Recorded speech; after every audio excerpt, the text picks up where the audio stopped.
kecelakaan men. Mobil orang ini men. Sebuah sedan menabrak pembatas jalan di kawasan Angkatan 45, Kecamatan Ilir Barat 1, Palembang pada Selasa 19 November 2024 pagi.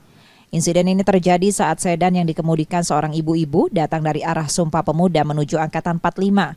Saat akan belok, diduga pengemudi menginjak pedal gas menyebabkan kendaraan menabrak pembatas jalan. Menurut salah satu warga yang berada di lokasi kejadian, sedan tersebut melaju dengan kecepatan normal. Namun diduga pengemudi dalam kondisi mengantuk yang membuatnya salah menginjak pedal. Kalau nak nengok pasti enggak tahu. Tadi pas dia berentum tadi tuh kan. Nah, pada berentum tadi mata kan nengok ke situ kan. Nah, tiba-tiba ada mobil putih nak ke arah sana. Mungkin dia tuh nak nyaluk mobil putih tadi kan. Itu aja cuma kejadiannya. Ngebut apa tidak kak mobilnya kak? Tidak juga kayaknya. Berentumnya baik kalau masalah ngebut dengan tidaknya enggak tahu. Dia motong apa kemana? Tidak sempat motong. Tidak motong ya.